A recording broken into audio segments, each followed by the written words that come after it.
Assalamualaikum warahmatullahi wabarakatuh. Sahabat pintar kelas 5, jumpa lagi dengan Fat Pro Channel. Kali ini kita akan membahas penilaian harian tema 8 subtema 1. Ikuti dan simak selengkapnya. Sebelum kita lanjutkan, buat kalian yang baru gabung silahkan klik tombol like, subscribe, dan nyalakan lonceng notifikasinya.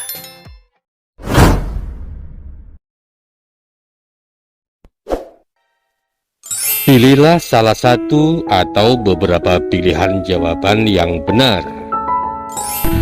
Kita mulai dengan soal yang pertama. Usaha sawah, ladang, dan perkebunan banyak dilakukan di daerah pedesaan. Hal itu terjadi karena di pedesaan A. Tanahnya masih luas, B. Industrinya sudah maju, C. Tenaga kerjanya banyak, dan D. Biaya produksinya murah. Jawaban yang benar adalah A. Tanahnya masih luas. Soal yang kedua. Berburu hewan di hutan, membuka lahan pertambangan, dan penebangan hutan adalah contoh usaha di bidang ekstraktif. Benar atau salahkah pernyataan tersebut? Pernyataan tersebut adalah benar.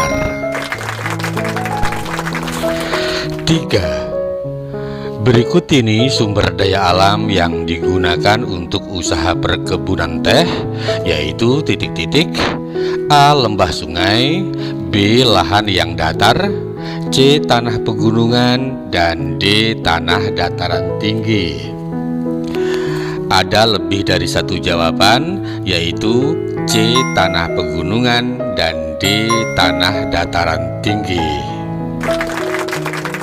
4.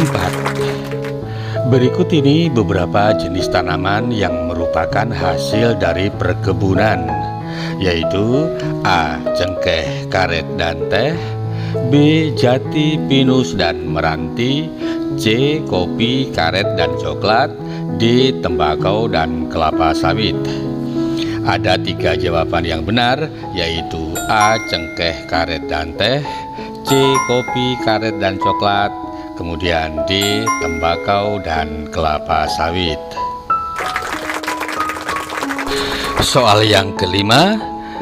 Jenis tanaman berikut ini yang merupakan hasil dari usaha kebun sayur adalah A. Kayu, lateks, karet, B. Rotan, pinus, damar, C. Bayam, tomat, terong, D. Jagung, kedelai, padi. Jawaban yang benar adalah C. Bayam, tomat, dan terong. 6. Di antara jenis usaha yang ada di sekitar kita adalah usaha bidang industri kecil.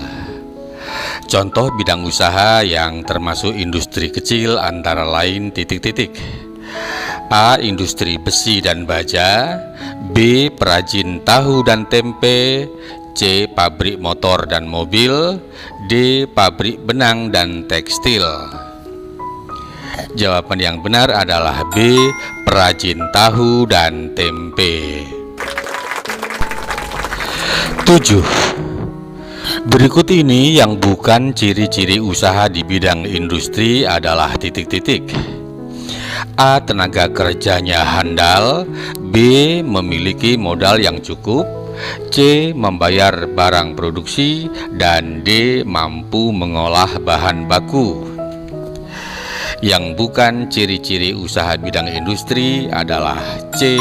Membayar barang produksi. 8. Semua hal yang berhubungan dengan kegiatan jual beli disebut sebagai usaha di bidang A. Agraris, B. Maritim, C. Perindustrian, dan D. Perdagangan. Jawaban yang benar adalah D. Perdagangan.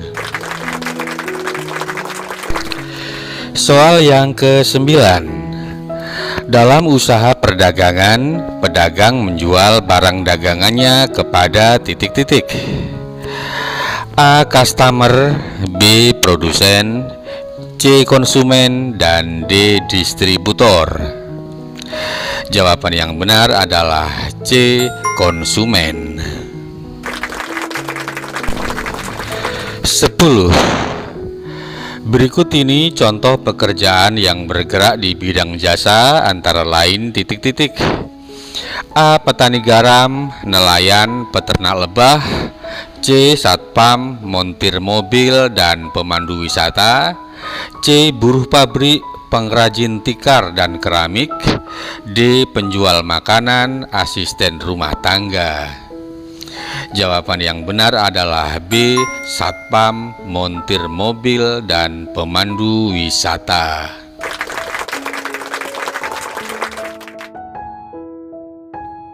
Selanjutnya, isilah titik-titik pada soal berikut ini dengan jawaban yang benar. Kita lanjutkan kembali dengan soal nomor 11. Kepompong ulat sutra yang dibudidayakan petani dapat menghasilkan serat untuk bahan baku pembuatan titik-titik. Jawabnya adalah kain sutra. 12. Usaha yang biasanya dilakukan masyarakat yang tinggal di daerah pantai adalah usaha di bidang titik-titik. Jawabnya perikanan. 13. Sumber daya alam yang biasa digunakan untuk usaha mebel adalah titik-titik dan titik-titik. Jawabnya adalah kayu dan rotan. 14. Tanaman padi dan palawija banyak ditanam petani yang tinggal di daerah titik-titik. Jawabnya adalah dataran rendah. Yang terakhir, soal nomor 15. Industri yang menggunakan peralatan, modal, dan tenaga kerja dalam jumlah kecil disebut sebagai titik-titik. Jawabnya adalah industri kecil.